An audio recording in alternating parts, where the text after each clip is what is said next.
டீனேஜ்ல வந்து மேரேஜ் பண்றது வந்து கரெக்ட் அப்படின்னு நினைக்கிறீங்களா மேம்? டீனேஜில் மேரேஜ் பண்ணுறது கரெக்டான்றதை விட ஏன் டீனேஜில் மேரேஜ் பண்ணிக்கணும் அப்படின்ற ஒரு விஷயம் இருக்குது. நம்ம வந்து ஒரு 5 வயசு குழந்தைய 10 வயசு குழந்தைய ஹேண்டில் பண்ணுற மாதிரி நம்ம டீனேஜர்ஸை ஹேண்டில் பண்ணவே கூடாது. 10 வயசுல இருக்கிற மாதிரி அவங்களால 14 வயசுல இருக்க முடியாது. அதை முதல்ல பேரண்ட்ஸ் அக்செப்ட் பண்ணிக்கணும். ஏன் அந்த எம்பாரஸ்மெண்ட் அவங்களால தாங்கிக்க முடியல அப்படின்னா, யூஸ்வலாகவே பியூபர்ட்டிக்கு அப்புறம் ஒரு குழந்தை வந்து பியூபர்ட்டி அட்டைன் பண்ணிட்டு வரும்போது அவங்களுக்கு இந்த எம்பாரஸ்மெண்ட் அப்படின்ற எமோஷன்ஸ் வந்து இன்ட்ரடியூஸ் ஆகுது. இது ஒரு டிரான்சிஷன். இந்த டிரான்சிஷனை பேரண்ட்ஸ் புரிஞ்சுக்கிட்டு அந்த எம்பாரஸ்மெண்ட்டை அவங்க எப்படி வந்து பாசிட்டிவா அப்ரோச் பண்ணணும் அப்படின்றத வந்து முதல்ல பேரண்ட்ஸ் அவங்க குழந்தைங்களுக்கு சொல்லி கொடுக்கும். டீனேஜ்ல முடிஞ்ச அளவுக்கு மேரேஜை அவாய்ட் பண்ணி தான் ஆகணும் பேரண்ட்ஸ். ஏன் அப்படின்னா அந்த குழந்தை இமோஷனலாவும் சரி, பிசிக்கலாவும் சரி, மென்டலாவும் சரி அவங்க மேரேஜுக்கு ப்ரிப்பேர்ட் கிடையாது. Hi ma'am. ஹாய், எப்படி இருக்கீங்க? நல்லா இருக்கேன். எஸ் மேம், இது ஒரு நல்ல டாபிக் நினைக்கிறேன். So teenage parenting. ஸோ ஒரு ஒரு பொண்ணோட கல்யாணம், அதாவது ஒரு பொண்ணோட மேரேஜ் ஏஜ் பார்த்தீங்கன்னா வந்து 18 கூட கிடையாது, 21 அப்படிதான் சொல்லியிருக்காங்க. ஸோ டீனேஜ்லேயே வந்து மேரேஜ் பண்ணுறது வந்து கரெக்ட் அப்படின்னு நினைக்கிறீங்களா மேம்? டீனேஜில் மேரேஜ் பண்ணுறது கரெக்டான்றதை விட ஏன் டீனேஜில் மேரேஜ் பண்ணிக்கணும் அப்படின்ற ஒரு விஷயம் இருக்குது. அண்ட் இன்னொன்று, நீங்கள் சொன்ன மாதிரி இந்த டீனேஜ் பேரண்டிங் அப்படின்றது ஏன் அது வந்து டீனேஜ் பேரண்டிங் அப்படின்னு நம்ம எடுத்துக்கிறோன்னா, பேரண்டிங்லேயே வந்துட்டு நம்ம வந்து அப்கிரேட் பண்ணணும். ஆக்சுவலி ஸ்பீக்கிங், நம்ம வந்து ஒரு 5 வயசு குழந்தைய 10 வயசு குழந்தைய ஹேண்டில் பண்ணுற மாதிரி நம்ம டீனேஜர்ஸை ஹேண்டில் பண்ணவே கூடாது. நிறைய பேரண்ட்ஸ் பண்ணுறது அதுதான். முன்னாடி வந்துட்டு 5 வயசு இருக்கும்போது 6 வயசு இருக்கும்போது தான் நீ செஞ்ச, இப்போ நீ இதெல்லாம் செய்ய மாட்டேங்கிற அப்படின்னு சொல்லிட்டு அவங்கள கம்பேர் பண்ணவே கூடாது. பிகாஸ் அவங்கள பொறுத்த வரைக்கும் அவங்க வந்து பயாலாஜிக்கலி, ஃபிசிக்கலி, அவங்களுடைய மென்டலி அவங்க வந்து டெவலப் ஆகிட்டே இருக்காங்க. ஸோ 10 வயசில் இருக்கிற மாதிரி அவங்களால 14 வயசில் இருக்க முடியாது. அதை முதல்ல பேரண்ட்ஸ் அக்செப்ட் பண்ணிக்கணும். அதுக்கு அவங்க வந்து அந்த அடோலசன்ஸ்லேருந்து டீனேஜுக்கு அவங்களே வந்து ட்ரான்ஸ்ஃபார்ம் ஆகணும். ஸோ ஒரு டீனேஜ் கிட்ஸ் வந்து ஏன் இந்த டீனேஜ் பேரண்டிங் ரொம்ப இம்பார்ட்டண்ட்டாக நம்ம பேசலாம் அப்படின்னா, நிறைய பசங்க வந்து இப்போ ஸ்கூல்ஸில் வந்து நிறைய கம்ப்ளைண்ட்ஸ் வருது. ஸ்கூல் கோயிங், அதாவது இந்த 8th ஸ்டாண்டர்ட், 9th ஸ்டாண்டர்ட், இந்த 11th ஸ்டாண்டர்ட் ஸ்டூடெண்ட்ஸ் எல்லாம் வந்து நிறைய பேர் வந்துட்டு ஸ்கூலுக்கு போக மாட்டேன், நான் வந்து வீட்டிலே இருந்துக்கிறேன், இல்லை நான் வந்து எனக்கு பிடிக்கல, நிறைய இது டீச்சர்ஸ் வந்து கேள்வி கேட்குறதோ, டீச்சர்ஸ் வந்து அவங்கள வந்து எல்லாரும் எதிர்க்க திட்டுறது, இந்த மாதிரி வந்து இந்த எம்பாரஸ்மெண்ட், அதாவது அவமானப்படுதல், அது வந்து டீனேஜர்ஸ்க்கு வந்து அக்செப்ட் பண்ணிக்க முடியாத ஒரு விஷயமா இருக்குது. இதை வந்து ஒரு குழந்தை அவங்க பேரண்ட்ஸ் கிட்ட சொல்லும் போது இதெல்லாம் ஒன்றுமே கிடையாது, யூ ஹாவ் டு இதெல்லாம் ஃபேஸ் பண்ணுவேன். மற்ற ஸ்டூடெண்ட்ஸ் எல்லாம் அவங்க வந்து திட்டலையா, உன்னை மட்டும் தான் திட்டுறாங்களா, இல்லை நாங்களாம் இதெல்லாம் கடந்து வரலையா, எங்கள் அப்பா அம்மாலாம் அப்போல்லாம் வந்து அடிக்கவே செய்வாங்க, இந்த மாதிரி நம்ம சொல்லும்போது அந்த குழந்தைக்கு எந்த அளவுக்கு ஹெல்ப்ஃபுல்லாக இருக்கும்? நத்திங், ஒரு விதத்துலேயும் ஹெல்ப் கிடையாது. ஏன் அந்த எம்பாரஸ்மெண்ட்டை அவங்களால தாங்கிக்க முடியல அப்படின்னா, யூஸ்வலாகவே பியூபர்ட்டிக்கு அப்புறம் ஒரு குழந்தை வந்து பியூபர்ட்டி அட்டைன் பண்ணிட்டு வரும்போது அவங்களுக்கு இந்த எம்பாரஸ்மெண்ட் அப்படின்ற எமோஷன்ஸ் வந்து இன்ட்ரடியூஸ் ஆகுது. அதுக்கு முன்னாடி எம்பாரஸ் ஆவாங்க, ஆனால் அது பெருசாக எடுத்துக்க மாட்டாங்க. ஒரு 10 வயசு குழந்தைகிட்ட போயிட்டு வெரி பேட் அப்படின்னு சொன்னால் அது வந்து ஒரு மாதிரி ஹர்ட் ஆகும். பட் அதை வந்து அதுலேருந்து வித்ட்ரா பண்ணது, அது ஃபேஸ் பண்ணி அது வந்து உடனே அப்ரிசியேஷன் வாங்கணுன்ற அந்த ஒரு இதுக்குள்ளே வருவாங்க. பட் ஆஃப்டர் பியூபர்ட்டி, அந்த டீனேஜ்குள்ளே வரும்போது அந்த எம்பாரஸ்மெண்ட் வந்து அவங்கள வந்து ஒரு மாதிரி maths them feel very guilty, ஒரு அவங்கள ப்ளேம் பண்ணுற மாதிரியான ஒரு எமோஷன்ஸ்குள்ளே போவாங்க. ஸோ இது ஒரு டிரான்சிஷன். இந்த டிரான்சிஷனை பேரண்ட்ஸ் புரிஞ்சுக்கிட்டு அந்த எம்பாரஸ்மெண்ட்டை அவங்க எப்படி வந்து பாசிட்டிவாக அப்ரோச் பண்ணணும் அப்படின்றத வந்து முதல்ல பேரண்ட்ஸ் அவங்க குழந்தைங்களுக்கு சொல்லிக் கொடுக்கணும். இந்த விஷயம் நீங்கள் சொல்லிக் கொடுக்கும்போது தான் அவங்க அடுத்தடுத்து அவங்க வாழ்க்கையில் அவங்க அனுபவிக்க போகிறதோ இல்லை ஃபேஸ் பண்ண போகிற சேலஞ்சஸை எப்படி ஹேண்டில் பண்ணுறதுன்றதை நீங்கள் சொல்லிக் கொடுக்குற ஒரு விஷயம். 5 வயசில் 3 வயசில் நீங்கள் பேச சொல்லிக் கொடுக்குற மாதிரி தான் டீனேஜில் பேரண்ட்ஸ் வந்து டீனேஜ் குழந்தைங்க எப்படி அவங்க எமோஷன்ஸை வந்து ஹேண்டில் பண்ணணுன்றதை நம்ம சொல்லி கொடுக்கணும். வி ஷுட் நாட், நம்ம வந்து அவங்கள வந்து ஹேண்டில் பண்ணிக்கணும், உனக்கு தெரியணும், நீ பெரிய பொண்ணாயிட்ட, உனக்கு இதெல்லாம் தெரியாதான்னு சொல்லிட்டு நம்ம அவங்கள வந்து ஒரு ஃபுல் ஃப்ளெஜ்டு அடல்ட்டாக நம்ம வந்து அவங்கள ட்ரீட் பண்ணக்கூடாது.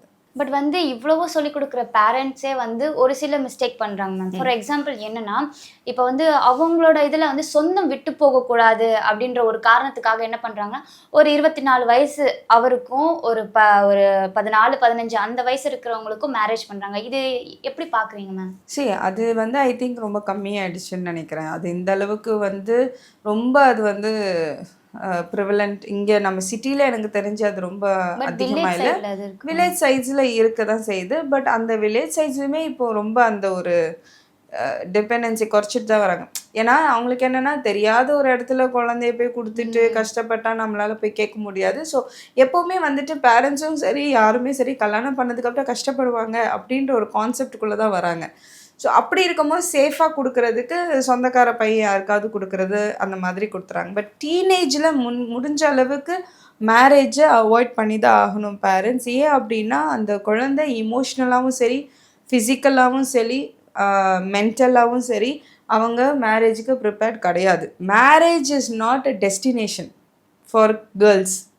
அது ஒரு டெஸ்டினேஷன் கிடையாது. அதை முடிச்சுட்டா எல்லாம் முடிஞ்சிருச்சு அப்படின்ட்டு பேரண்ட்ஸ் வந்து அவங்க ரெஸ்பான்சிபிலிட்டியை முடிக்கிறதுக்கு அவங்க கல்யாணம் பண்ணிட்டு நீ என்ன வேணாலும் பண்ணிக்கோ, கல்யாணம் பண்ணிட்டு நீ படிச்சுக்கோ, நான் ஒரு தன்னை கட்டி கொடுத்துட்டோன்னா எங்களுடைய கடமை முடிஞ்சிருச்சு அதோடு நிற்க போகிறது கிடையாது. உங்கள் கடமையை உணர்ச்சிக்கு உங்களுடைய குழந்தை அதுக்கான ப்ரிப்பேர்டாக இல்லை அதுக்கான ஒரு கரெக்டான ஒரு ஏஜ் நீங்கள் கொடுக்கும்போது அவளுடைய ப்ராப்ளம்ஸோ இல்லை அவளுடைய ஃபிசிக்கலாக அவளுக்கு வர சேஞ்சஸ் எல்லாத்தையுமே அனுபவிக்கிறதுக்கோ இல்லை அதை ஃபேஸ் பண்ணுறதுக்கான மனநிலையை நீங்கள் ப்ரிப்பேர் பண்ணிட்டாலே எப்போ கல்யாணம் பண்ணாலும் அந்த பொண்ணு அந்த மேரேஜ் லைஃப்பை சரியாக கொண்டு போயிடலாம். த சப்போர்ட் சிஸ்டம் இது என்ன பண்ணிடுறாங்க, கல்யாணம் பண்ணி கொடுத்துணும் சொல்லிட்டு கல்யாணம் பண்ணதுக்கப்புறம் இங்கேருந்து இன்வால்மெண்ட்டு, ஓ அப்படி செய்யா இப்படி செய்ய, ஏன் அவங்க உன்னை இப்படியெல்லாம் செய்ய சொல்கிறாங்கன்ட்டு இங்கேருந்து இன்ஸ்ட்ரக்ஷன்ஸ் போகுது. அது மேரேஜ் லைஃப்பை பிரேக் பண்ணுது. ஸோ பேரண்ட்ஸ் வந்து இன்வால்மெண்ட் எங்கே வைக்கணும் எங்கே பண்ணணும்னு தெரியாமல் குழந்தைங்கள மேரேஜுக்கு ப்ரிப்பேர் பண்ணாமல் மேரேஜ் ஆனதுக்கப்புறம் ப்ரிப்பேர் பண்ணுறாங்க. அவங்களுடைய லைஃபோடைய அவங்களோட இன்வால்மெண்ட் போய் அந்த மேரேஜ் லைஃபையுமே பாதிக்குது.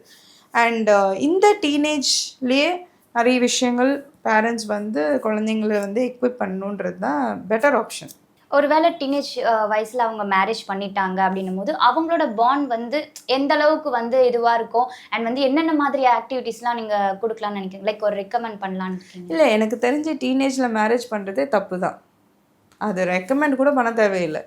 பிகாஸ் அதனால தான் ideal age for marriage is 21. ஏன்னா மெச்சூரிட்டி ரொம்ப இம்பார்ட்டண்ட், அவங்களுடைய திங்கிங் ரொம்ப இம்பார்ட்டண்ட். ஏன்னா நம்ம எப்படி யோசிக்கிறோமோ அப்படி தான் நம்ம வந்து உணர்வோம், எப்படி உணர்கிறோமோ அப்படி தான் நம்ம பிஹேவ் பண்ணுவோம்.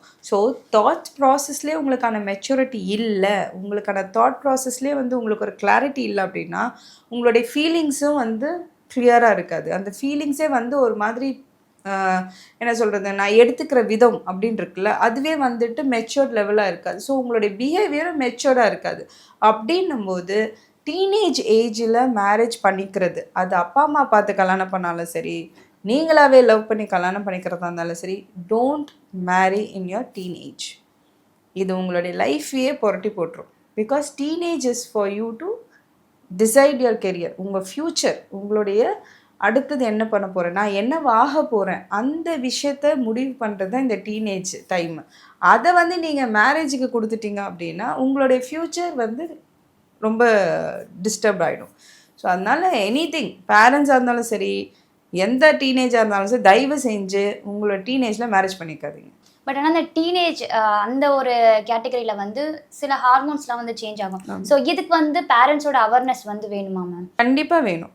சரி, இப்போ நிறைய அவேர்னஸ் இது இருக்குது, ஆன்லைனில் நிறைய மெட்டீரியல்ஸ் இருக்குது படிக்கிறதுக்கு. டீனேஜில் குழந்தைங்களுக்கு என்ன மாதிரியான சேஞ்சஸ் வருது, அவங்கள எப்படி ஹேண்டில் பண்ணணும், நிறைய பேரண்டிங் கோச்சஸ். இப்போ நான் பண்ணுற பேரண்டிங் கோச்சஸ்லலாம் இந்த டீனேஜ் பேரண்டிங்க்கு என்ன மாதிரியான ஸ்டைல்ஸ் அவங்க வந்து எடுத்துக்கணும், எப்படி அவங்கள ஹேண்டில் பண்ணணும், நானே நிறைய செஷன்ஸு இதெல்லாம் பண்ணிகிட்ருக்கேன். ஸோ அப்படின்னும் போது இது வந்து ரொம்ப சென்சிட்டிவான ஏஜ் ஃபேக்டர். இது ஒரு அடல்ட்டுக்குள்ளே போகிறதுக்கு முன்னாடி ஒரு ஏஜும் அடோலசென்ட்லேருந்து அடுத்த ஸ்டேஜுக்கு வர ஒரு க்ரூஷுவல் ஒரு மிட் ஏஜ்ன்ற மாதிரி இந்த டீனேஜ் எடுத்துக்கலாம். ஸோ நான் சொல்கிறேன் இந்த அடல்ட் மிட் ஏஜ் கிடையாது, இது வந்து இதுக்குள்ளேயே இருக்கிற ஒரு மிட் ஏஜ் ஃபேக்டர். ஸோ ஒரு அடல்ட்டாகவும் ஃபீல் பண்ணுற மாதிரி இருக்கும். இந்த டீனேஜஸ்லாம் நான் அடல்ட்டே ஆகிட்டேன்ற மாதிரி ஃபீல் பண்ணுவாங்க. ஆனால் அடோலசென்ஸ் அந்த சைல்டுஹுட்டாக இருக்கிறது, இந்த சைல்டிஷாக இருக்கிறதுலேருந்து அவங்க வந்திருக்கவே மாட்டாங்க வெளியே. ஸோ குழந்தைங்களுக்குமே அந்த அவேர்னஸ் வேணும். டீனேஜ் வந்து நீங்கள் அடல்ட் ஆயிட்டீங்கன்னு அர்த்தம் கிடையாது. பியூபர்ட்டி வந்து உங்களுக்கு எல்லாமே தெரிஞ்சுப்பீங்க அப்படின்ற ஒரு ஃபேக்டர் கிடையாது. It is just the next level of your growth. அப்போது அந்த விஷயத்தில் என்னென்னலாம் அவங்களுக்கு தெரிஞ்சிருக்குமோ அது மட்டும் தெரிஞ்சுக்கிட்டால் போதும். அதை வந்து எப்படி அவங்க ஹேண்டில் பண்ணுன்றத அவங்க வந்து பேரண்ட்ஸ் ஹெல்ப்பை எடுத்துக்கணும். அவங்களே தனியாக ஹேண்டில் பண்ண வேண்டாம். நான் பார்த்துப்பேன், நான் செஞ்சுப்பேன், எனக்கு தெரியும் அப்படின்ற அந்த ஒரு சில ஸ்டாண்டர்ட் டயலாக்ஸ் வரும் டீனேஜர்ஸ் கிட்ட. அந்த மாதிரியான டயலாக்ஸை வந்து அவாய்ட் பண்ணுங்கள். பிகாஸ் நீங்கள் அடல்ட்டாக ஆகலை, இன்னும் யூ ஆர் இந்த ப்ராசஸ் தான் அப்படின்றத ஸ்டூடெண்ட்ஸ்க்கும் நம்ம புரிய வைக்கணும். டீனேஜர்ஸ்க்குன்னு தனியாக ஸ்கூல்ஸ்லேயும் கவுன்சிலிங்ஸ்லாம் வைக்கிறாங்க. அதே மாதிரி பேரண்ட்ஸையும் கூப்பிட்டு அவங்க எப்படி ஹேண்டில் பண்ணணும் அவங்க குழந்தைங்களன்ற அவேர்னஸ் க்ரியேட் பண்ணால் I think it will help. டீனேஜர்ஸ்க்கு வந்து அதிகமாக அவங்களும் வந்து ஒரு விதத்தில் வந்து டிப்ரெஷனில் போயிடுறாங்க, ஸ்ட்ரெஸ்ஸில் போயிடுறாங்க. இதுக்கான மெயின் ரீசன் என்னவா இருக்கும் ma'am? Technology, social media influence, தனிமை, தனி ரூம் கொடுக்கறது, கல்ச்சர் மாறுறது, இது எல்லாமே தான். ஸோ என்றைக்கு குழந்தைங்க பேரண்ட்ஸ் கிட்டேருந்து விலகி இருக்கிறாங்கன்னாலே அவங்க ஏதோ ஒரு பிரச்சனைக்குள்ளேயும் ஏதோ ஒரு ப்ராப்ளம்குள்ளேயும் போயிடுவாங்க அப்படின்றது தான். அண்ட் பேரண்ட்ஸ் என்றைக்கு பசங்கக்கிட்டேருந்து விலகி இருந்து பசங்க மேலே ஒரு பசங்களை அப்சர்வ் பண்ணாமல் பசங்களை கண்டுக்காமல் இருக்காங்களோ அப்போவுமே இந்த மாதிரி பிரச்சனைகள் வரும். ஸோ குழந்தைங்களை ஸ்ட்ரிக்டாகவும் ப்ளஸ் ஃப்ரெண்ட்லியாகவும் ஹேண்டில் பண்ணுறதுக்கு டீனேஜ் பேரண்ட்ஸ் தெரிஞ்சுக்கணும். அவங்களுக்கான தனி ஸ்பேஸை கொடுக்குறேன்ற மாதிரி விலக்கிடாதீங்க. அவங்களுக்கு லேப்டாப் கொடுக்குறேன், ஐபேட் கொடுக்குறேன், ஐஃபோன் கொடுக்குறேன்லாம் கொடுத்து அவங்களுக்கான ஸ்பேஸை சுருக்கிட்டீங்க. அவங்களுக்கான அந்த ஒரு டிட்டாச்மெண்ட், அதாவது ஃபேமிலியிலேருந்து அந்த பாண்டிங்லேருந்து டிட்டாச் ஆகிட்டாங்கனாலே குழந்தைங்க வந்து ஈஸியாக வேறு ட்ராப்பில் விழுறதுக்கு வாய்ப்புகள். ஸோ நீங்கள் சொன்ன மாதிரி இது என்ன இன்ஃப்ளூயன்ஸ் இருக்கும், ஏன் இந்த மாதிரின்னு கேட்டிங்கன்னா டெஃபினெட்லி நான் வந்து சோஷியல் மீடியா அண்ட் டெக்னாலஜியை தான் சொல்லுவேன். ஸோ இதெல்லாம் வந்து பேரண்ட்ஸ் கொஞ்சம் பார்த்துக்கிட்டாங்க அப்படின்னா நிச்சயமாக டீனேஜ் கிட்ஸை வந்து சூப்பராக ஹேண்டில் பண்ணலாம். அப்படியே ஏதாவது தெரியல, பேரண்ட்ஸ்க்கு ரொம்ப ஸ்ட்ரகிள்ஃபுல்லாக இருக்குது, ஏன்னா ஒர்க்கிங் பேரண்ட்ஸ் இருப்பாங்க. ஸோ அவங்களுக்கு வந்து மானிட்டர் பண்ண முடியாது. ஏன்னா இந்த டீனேஜில் தான் நிறைய குழந்தைங்க வந்து சைல்டு அப்யூஸ்க்கும் வந்து ஃபேஸ் பண்ணுவாங்க. அதே மாதிரி சின்ன வயசில் ஃபேஸ் பண்ணதும் டீனேஜில் தான் அது ஞாபகம் வந்து அவங்கள எஃபெக்ட் பண்ணும். ஸோ இந்த மாதிரி நிறைய இருக்குது. அப்படி இருக்கும்போது ஏதாவது ஒரு சேஞ்ச் இருந்துச்சுன்னா கண்டிப்பாக ஒரு பேரண்டிங் கோச்கிட்டேயோ இல்லை ஒரு சைக்காலஜிஸ்ட்கிட்டேயோ பேரண்ட்ஸ் வந்து போய் அட்வைஸ் எடுத்துக்கிறதும் இல்லை குழந்தைய கூட்டிகிட்டு போயிட்டு ஒரு கவுன்சிலிங் எடுத்துக்கிறதும் இட்ஸ் வெரி அட்வைசபிள். ஸோ இந்த மாதிரி ஸ்டெப்ஸ்லாம் எடுத்தால் நிச்சயமாக teenage parenting will be easy for the parents. So நீங்கள் பேசிகிட்டு இருக்கும்போது தான் மேம் இன்னொரு பாயிண்ட் நான் வந்து யோசிச்சேன். என்னன்னா சைல்டு அப்யூஸ். ஸோ இது வந்து இந்த டீனேஜ் அந்த ஏஜில் இருக்கவங்களுக்கு தான் அதிகமாக வந்து மிஸ்யூஸ் பண்ணுறதுனால நடக்குது. ஸோ அந்த மாதிரி இருக்கிற பசங்க வந்து அந்த மாதிரி சைல்டு அப்யூஸ்னால ஆகுறாங்க அப்படின்னும் போது பேரண்ட்ஸ் கிட்ட சொல்லும்போது பேரண்ட்ஸ் அதை எந்த அளவுக்கு வந்து எடுத்து அந்த குழந்தைங்களுக்கு வந்து ஒரு நல்ல ஒரு விஷயத்த சொல்லி கொடுக்கணும் மேம்? கேர்ள்ஸாக இருந்தாலும் பாய்ஸாக இருந்தாலும் இந்த மாதிரி ஒரு அப்யூஸ்குள்ளே வரும் அப்படின்னா அது நடக்கிறதுக்கு முன்னாடி அப்யூஸை பற்றின அவேர்னஸ் பேரண்ட்ஸ் குழந்தைங்களுக்கு கொடுக்கறது ரொம்ப இம்பார்ட்டண்ட். ஒரு லேர்னிங், ஒரு எஜுகேஷன். அந்த அப்யூஸ்னால் என்ன, அதனால் இமோஷனல் சேஞ்சஸ் என்ன ஆகும், அதனால் உனக்கு நெகட்டிவாக தோண போகிற என்னென்ன எமோஷன்ஸுன்றதை முதல்ல எஜுகேட் பண்ணிட்டா அதை ஃபேஸ் பண்ணும்போது அதை ஹேண்டில் இப்படி தான் பண்ணணுன்றதை முன்னாடி எஜுகேட் பண்ணலாம். இன்கேஸ் நீங்கள் அப்படி பண்ணலை அப்படின்னா அவங்க அந்த மாதிரி வந்து சொல்லும்போது அவங்களுக்கு ஏன் இந்த மாதிரிலாம் தோணுது அப்படின்றத முதல்ல அவங்களுக்கு புரிய வைங்க. அடுத்தது இது வந்து இவங்களுடைய ப்ராப்ளம், இவங்க தப்பு அப்படின்றது கிடையாது அப்படின்றது. ஏன்னா எந்த குழந்தையுமே அந்த அப்யூஸை தாண்டி வரும்போது ரொம்ப ஷேம்டாக ஃபீல் பண்ணுவாங்க. அவங்களுடைய ஃபிசிக்கலை பார்த்து அவங்களே அருவருப்பாக நினைக்கிறது ஒரு அருவருப்பு விஷயம் அவங்களுக்கு வரும். ஸோ அந்த மாதிரியான நெகட்டிவ் ஃபீலிங்லேருந்து அவங்கள வெளியே கொண்டு வர்றதுக்கு ஃபஸ்ட்டு இமோஷ்னலாக சப்போர்ட் பண்ணணும் பேரண்ட்ஸ். அதுக்கப்புறம் அதுலேருந்து வெளியே வர்றதுக்கு பேரண்ட்ஸ் எஜுகேட் பண்ணலாம். ப்ளஸ் அவங்க ஒரு ப்ரொஃபஷனல் கிட்ட கூட்டிகிட்டு போயிட்டு அவங்களுடைய அந்த காக்னெட் அந்த தாட் ப்ராசஸ், அந்த விஷயத்தை, அந்த ட்ராமா பற்றின தாட் ப்ராசஸை சேஞ்ச் பண்ணிக்கிறதுக்கு ப்ரொஃபஷனல் ஹெல்ப் கேட்கலாம். ஸோ இந்த மாதிரி ஒரு சப்போர்ட் சிஸ்டமால் மட்டும்தான் இந்த விஷயத்துலேருந்து குழந்தைங்க இன்னும் அதிகமான ட்ராமாக்குள்ளே போகாமல் நம்ம அவங்கள வெளியே கொண்டு வர முடியும். ஸோ பேரண்ட்ஸ்க்கும் இதனுடைய அவேர்னஸ் தெரியும், முன்னாடியே எஜுகேட் பண்ணுறது இன்னும் பெட்டர். ஸோ நல்ல ஒரு பெஸ்ட்டு வேஸ் என்ன அப்படின்னு பார்த்தீங்கன்னா பேரண்ட்ஸ்க்கு டீனேஜில் இருக்கிற சில்ட்ரன்ஸை வந்து எந்த மாதிரி வளர்க்கலாம் அப்படின்றதுல நீங்கள் ஒரு 2-3 பெஸ்ட் வேவா சொல்லுங்க. ஃபஸ்ட்டு வந்து கண்டிக்கவே கூடாது, கேட்குறதெல்லாம் கொடுக்கணும் அப்படின்னு கிடையாது. ஒரு குழந்தை அப்படிலாம் வளர்க்குறம் போது நிறைய நம்ம வந்து நம்ம வீக்னஸ் அதிகமாக குழந்தைங்களுக்கு தெரியப்படுத்தக்கூடாது. அடுத்தது பார்த்திங்கன்னா, அவங்களுக்கான அவங்களுக்கான ஸ்பேஸை வந்து பேரண்ட்ஸ் கண்டிப்பாக கொடுக்கணும். அவங்களுக்கான டைமை கண்டிப்பாக பேரண்ட்ஸ் ஒதுக்கணும். பேரண்ட்ஸ் எவ்வளோ பிஸியாக இருந்தாலும் தயவு செஞ்சு உங்கள் குழந்தையோடைய ஐ கான்டாக்ட் வச்சு பேச ட்ரை பண்ணுங்கள். ஃபிசிக்கலாக ப்ரெசண்ட்டாக இருங்க. ஃபோனில் பேசிக்கிறது, ஃபோன் மூலயமா சேட் பண்ணிக்கிறது, நான் 10 மணிக்கு தான் வருவேன் அதனால் குழந்தை எதனா வேணும்னா ஃபோனில் பேசுகிறது, அந்த மாதிரிலாம் கிடையாது.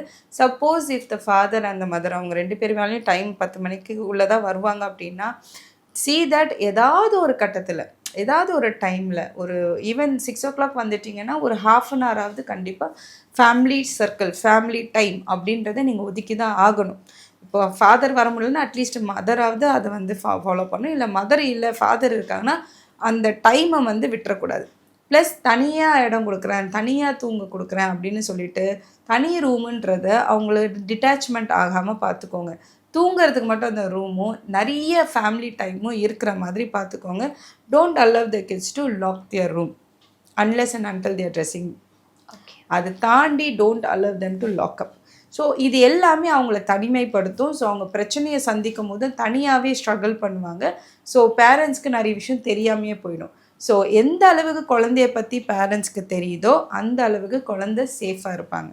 ஸோ அதை மட்டும் டீனேஜ் பேரண்ட்ஸு மைண்டில் எடுத்துக்கிட்டாங்க அப்படின்னா it will be very helpful. Okay ma'am, thank you so much. Thank you.